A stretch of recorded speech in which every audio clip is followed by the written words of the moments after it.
Namaste. Though this is a subject we have touched earlier also, but again, a lot of people have asked, there are questions, and again about something on the whatever is happening. I don't want to use the word because words have their own value. And when we use a word, it sets into motion certain thoughts and suggestions associated with the word. So we must know how to use words and we should be very careful about it because nowadays certain words have become synonymous with death, whether it means anything or not. So we should be very careful when we use words in this way. But nevertheless, it's about the so-called ongoing pandemic. There is a pandemic, so people want to know about it, what it's about. So let's take it on a larger scale. There are three ways of looking at something. One is purely material standpoint, and we are spoken about that from various channels. So I don't want to discuss more of that and take time on that. Another is where the entire material way of looking is completely annulled, and all that we say is all this is an illusion. There is only spiritual consciousness, and to merge into that is the only object. Rest will go on, carry on as it goes on. Waves will come and go, etc., etc., and we have nothing to do with it. We just focus on merging with God. But there is a third way of looking at it, especially if we want to change the life here, what it means to us, and that way is a total way of looking at it. So, this total way means that behind every particle of dust, behind every grain of sand, behind every atom of existence, behind every virus, bacteria, animal, beast, bird, man, there are there is a material reality which is the outward, which also we don't fully understand. For example, we don't know how the body fully functions. Behind the material reality, there is an occult reality, which means a play of forces. And behind the occult realities, which is a complex play of forces, there is the ultimate divine reality. So, in everything, all these three are present. And we have to address all the three to have a holistic samyak gyan, as it is said in the Gita, total understanding of anything. So let's take about the pandemic. So outward reality is a protein particle in whatever name we want to speak about it. And behind this particle is being used by forces which are very, very, very clearly forces of an extremely asuric nature, adverse nature. And the one sign of this is that they start with fear and suggestion. So if you just look at this whole over a period of time, it starts with fear. Even before something has come, there are suggestions. Like, this time already there was suggestion. There'll be a second wave coming. People are almost anticipating it. That, it's going to come. When is it going to hit? Has it hit India? It has hit there. Same thing happened during last time also. So it starts with fear. And along with fear, there is an adverse suggestion. So behind this little particle, there is a whole Asuric Shakti. And it's not so easy when it's a question of Asura and man fighting with each other, then man doesn't even know the kind of games that the Asura can play. You see, it can mutate itself so many times. There is a whole power which is working behind to mutate it. It knows the human intelligence. And the thing is, it is succeeding in its efforts because it wants to take away our concentration from everything else and focus on one small reality to the detriment of everything else. So it is so far succeeding in its plan, and that's how all Asuric battles are. But the last laugh is always by the Lord. So, how? So behind the little particle, there is the adverse suggestion. It comes first as a suggestion. What if I have it? When mother first time she had this, she wanted to know, what is this? And by that fact, it entered. So one of the things that the mother and Sri Aurobindo have advised is not to think about it. So if you are very fond of watching all these programs, you are in a way saying, "Aa bail mujhe maar." In this case, it's "Aa virus mujhe pakad." Please don't watch all this. Don't pay attention. People come and ask, what is this going to do? How does it act? Whether the vaccine helps or doesn't help. Why put your mind into all this? If you want to take it. If you don't want to take, don't take it. Don't let the mind be so much into it that all the time people are almost getting obsessed. This is exactly what the Asura wants. That the mind space should be so much occupied by this particular entity that you have no space left for anything else. Whether it be love, light, peace, God, all the time the mind is full of that fear. So there is a suggestion which comes. Now this suggestion gets multiplied by the agents of the asura, which are, us humans. So there are many instruments of the asura, and they keep on reinforcing. So what the asura does, it takes hold of the brain, and then a human, because these suggestions may not fully penetrate us, but we unfortunately have a very bad tendency of listening to human beings and not listen to God. This is the tragedy of human nature, that we trust man but doesn't trust God, because this has been taught to us like that. Nahi, bhaichara and all this. Even now I hear, people say, oh, humanity is going to save humanity. So sometimes you want to ask a question, save humanity for what? Again, the same damage, same destruction that humanity has done so far. Say, what is so special about humanity? When we look at the spiritual vision, the only thing worth for humanity, for which humanity has been created, is to become a bridge between matter and God. There is no other purpose. All else, personal life, enjoyment, family life, this job, that job, all this so-called good that we do to each other, it's all a eyewash. Humanity is meant to be a bridge between the beast and God. Some places it is described like that, the birth of Lucifer, when God and beast, a divine being, God being, he and the beast came together, then such a being was made. So human consciousness has no other utility, and nature doesn't want to, doesn't bother about all these things, that what we are doing. We are happy, very happy sitting in home, somebody has gone away. Nature doesn't look at it like that.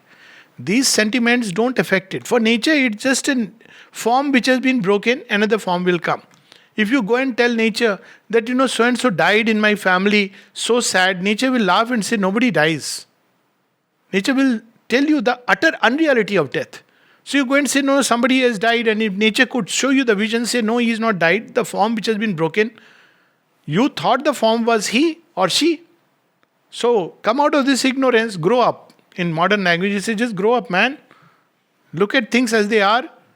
And see, the person is there in this energy form, information form, in consciousness form. It will show us that reality, as it is there in Srimad Bhagavad, through a story.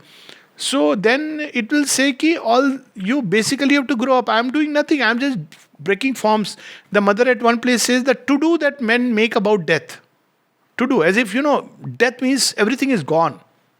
No, death is a beginning, it's a spirit's opportunity, it's a stumbling stair the soul must cross in its pursuit of perfection. That's all it is. From a deeper spiritual perspective, it may look very unemotional and very, unsentimental, but God and nature don't act sentimentally. We must know that. They act from divine love, which is very different. Divine love is not interested in fulfilling our little sentiment about people in our life and so many numbers and figures. They don't act like that. The divine love in the world is the only power which is acting and working to take us out as soon as possible to the ultimate goal, which is to divinize matter. There is no other remedy ultimately if you look at it. All else is just, temporary thing which has been tried several times over. So this time nature does intend to bring out something much more beautiful, and so it uses this as a challenge. So it allows the asura to have his day. So there we have the spiritual reality which is behind. Why does God allow this asura with fear and suggestions to take hold of our neck using this little protein material? Very simply because why he has been created to begin with, so that, or why he has come into existence, so that he can challenge us and spur us towards evolution. Both love and death conspire towards one great end. That's how we have that line in Savitri. So somebody has to do that dirty job of challenging us. That's what he does. So he comes and challenges us. What does he challenge? See, I am going to fell your body. Start shivering in fear. He says, I have my client with me. And then he will use these human beings to pour suggestion further. And since there are so many, Mother said the moment human beings were given freedom, the first thing he did was to align with the Asura. And behind them there are two other Asuric elements. One is fear, then there is falsehood. It is just showing us a picture which is not the true reality. And on top of it, unconsciousness. All the hallmarks are there. Greed for money is behind. Lust for power is there. All these things are standing behind this little virus and supporting the whole play. So it's not a virus versus man.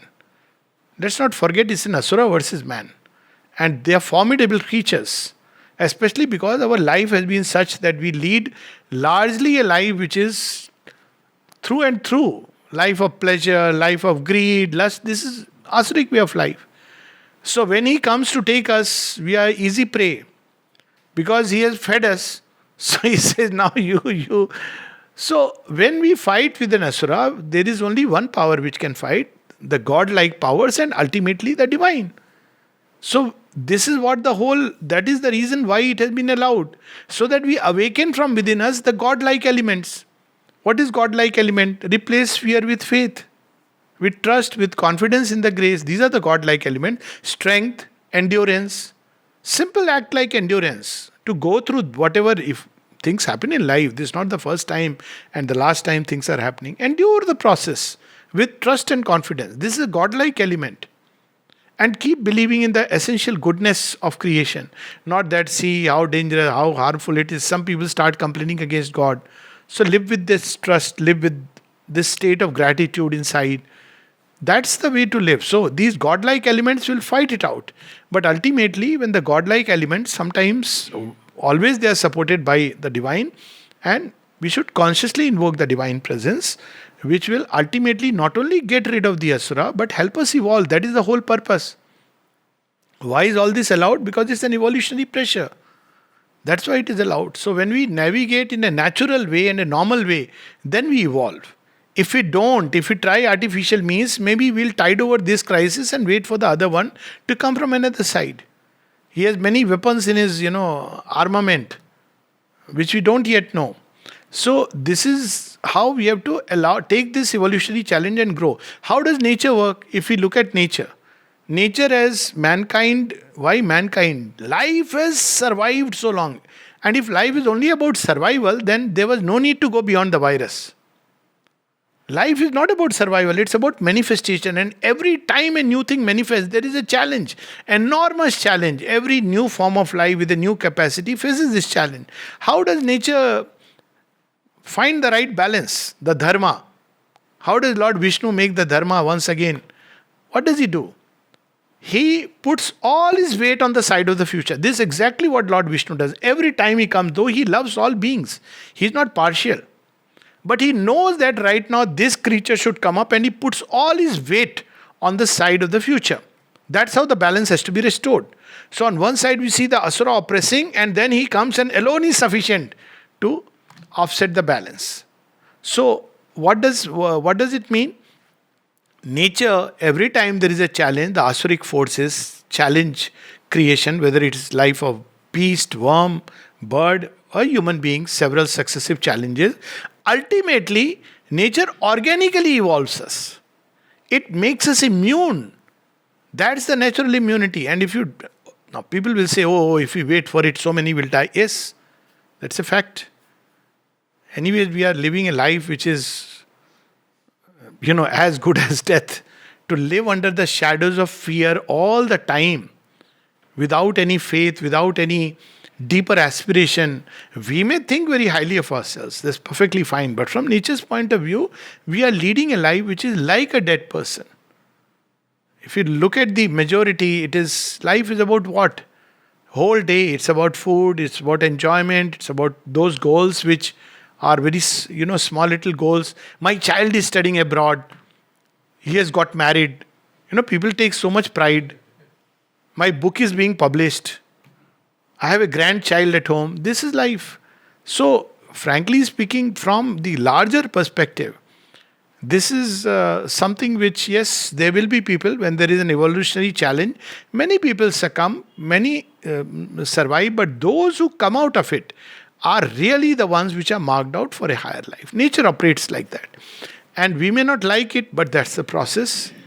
The process doesn't take into consideration our likes and dislikes, because, as I said, nature doesn't act according to our human sentiments. It has its own play. So what should we do if that is the case? See, long back, Sri Aurobindo, in fact, this is one of the influenzas. It's a flu, different kind of flu. So organism is different. Sri Aurobindo gave such a simple remedy. He said, take rest. Why? Rest is restorative. If you take rest, the body's anabolism can work. Then what else? Stay quiet. Why quiet? Because the grace will work. All the divine forces will work. And that's why hospital admission is really speaking not a good idea. The moment you go into hospital, what is the kind of occult atmosphere? Hospitals have such a horrible atmosphere, and the mother speaks about in the agenda. She was never keen that people go into a hospital. Because the atmosphere is such, all around there are disease formation which are waiting. Oh, here is fellow, my fellow. Let me jump and catch him. So you may have walked with a simple, cold, but the moment you have entered, all around there is, you will see people wearing masks and all this protocol, and everywhere there are those posters which are put. Even we are having now, which one of the posters, I was thinking it's a clock. So I said, why have they made clock? So today only I saw it suddenly from close, and I realized not clock, it is one of those posters speaking about social distancing. I said, what is this? I mean, everywhere. So it comes from every side. Every patient who enters has let off fear. We don't realize that we are releasing energies in the atmosphere. All the time we are like literally receivers and transmitters. So we receive and we release, we receive and we release. And what happens to that energy? It hangs around. And if there is plenty of that energy, it will settle like a cloud in that atmosphere. If there is an occultist, yes, it will, that's why in olden times, many diseases were cured when you went into nature. Why? Because it can't hang around and settle. Nature is very vast. It would just wash it away. And there is so much, all nature around with the joy in nature. This used to be the treatment. When somebody had tuberculosis here, I think, was it Parichanda, or I may be wrong in my this thing, who used to look after the garden. So mother said, you go and continue working in the garden, it'll be fine. No medication. Because your whole mind is diverted. So don't think about this. Stay at home, stay quiet. All the time meditating on death, what may happen. It's not a new event, in life. And use that time beautifully to either think of something beautiful. If you can't do anything else, please watch Charlie Chaplin movies. That man with rheumatoid arthritis, Norman Cousins, he got cured like that. Just turn the mind away from the illness. Watch some nice films. If you can't read, listen to some nice things, beautiful things, lovely music. Take it that God has given you time to chill and, feel good in general, use the time more constructively than thinking about what's going to happen and how many times my pulse is being checked, and every time it is checked you ask, how much is my pulse, how much is my temperature, how much is my heart rate. Just forget about all that. You'll increase the chances. And then the third thing is call in the grace. If we really believe in God, if we really, as many of us say, then is there any power which is greater than the divine? Very simple, not complicate the human mind. And if there is no power which is greater than the divine power, if you don't want to use God or divine power, the one original power, then why not invoke? But we have this but and if. Yes, we will call God, but what will God do? Because it's something happening to the body. No, exactly, that's the whole purpose. This is a yoga of nature. Yoga of the body being taken off by nature. So what happens when we have roga? Roga because of bhoga. So what happens with roga? Yeah, because natural immunity, ultimately nature's way of handling is by natural immunity. Develop things which will increase your immunity, regular exercise, nice balanced diet, balanced deep breathing. All these are nature's way of building immunity. It doesn't matter whose system you follow. It's not necessary, but a balanced diet, a healthy diet, a good and a cheerful attitude, a happy attitude. All these are nature's way of boosting immunity, daily walks. So take those immune boosters. That's how nature operates, developing your immunity when there is a challenge. And then we invoke the divine grace. So how it becomes a yoga? Now you have a pain somewhere. Very good if whole body is paining. Then you call, my body is being given a dhobi pachada. It breaks, It is called, when I had it, as every beat breaks. So it is called literally, like dengue used to be called bone breaking fever. You get a feeling that somebody has really smashed your bones. So what do you do then? Everybody you call. If there is one spot of pain, you will invoke the grace at one point. Now the whole body is paining. Not that this is a good way. But if there is roga, turn it into yoga by invoking the grace on every spot. Ask Ma to come, she will come. Why do we have such complicated? Where will she come? Where is she? How is she? I don't know why human mind is so complicated. Very simple. Like a child, Ma, I have pain. I mean, I still remember that experience I have shared with herpes zoster traveling. So, what to do? I just sat and called mother. I literally felt that her hand is on the eyes and, caressing it. Then I felt so nice. I said, this is so wonderful. Just call her.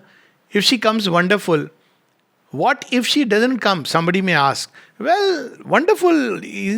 Aspiration you can increase till you become that flame where nothing else matters. Automatically, you'll reach a state inside where nothing else matters. One will be out of this entire body sense. Simply because one is invoking, it's an experience to be had, and I'm sure this is easily accessible to everybody. If we practice it, a state comes. What happens when we are in intense pain? We call the divine. I mean, those who call the divine. What happens? After some time, you are out of that zone of pain, isn't it? Emotional pain, psychological pain. Yes, we call it back. That's different. But for a moment, we are out of that pain. So why won't it happen with the body? Exactly the same mechanism works. And then the grace comes. It eases out, soothes. So what will grace do? In every cell, it will try to touch it with a point of light. It will take some time, but the process will change into an evolutionary process. So this is how it has to be taken. There is a physical reality. There is behind it an occult reality which is formidable. We should not underestimate it, but we should not give weight to it. By constantly thinking about it, by worrying about it, by anxiety, by fear, we actually help the dark reality which is behind. And then behind it, we become literally agents of asuras. Whereas we should be full of hope, full of trust. What is there? What is so much about life and death? And everybody is running after preserving oneself. So much so that I have seen people, they forget friends, they forget everybody. Why? Because it's just self-preservation. What kind of a, human consciousness would it be? And then the third is the spiritual reality, which allows this because it's an evolutionary process. So call the divine grace, call the light. Then it's wonderful. If you survive, you have evolved. If you don't survive, you have evolved in another body. Because, as Shabda says, that doom is not a close, not a final seal. He writes thy refusal in thy credit page. So when you go, when your accounts are adjusted there, wherever it is, so they will say, this fellow died, okay, how did he die? Oh, he was terribly afraid of, death and death and death. He was thinking only of death. Oh, he is thinking only of death. He has not yet realized there is nothing like death. Okay. One more chance to realize only that there is nothing like death. So sometimes it comes from every side to make us understand the utter unreality of death. It doesn't exist. If you take Hindu thought, there is nothing like death. And the other is, he will say he died. Okay, how did he die? He kept on saying, God, God, God. Oh, wonderful. Here is somebody writes thy refusal in his credit page. And then what happens? Then God comes, tells you choice. My child, matter is still imperfect. I am working at it. It's a project underway. So you want to go down and work on this project of mine? Or because you have prayed so much, aspired in the last moments, you want to come and unite with me? You have a choice. So you may choose, Lord, be with you.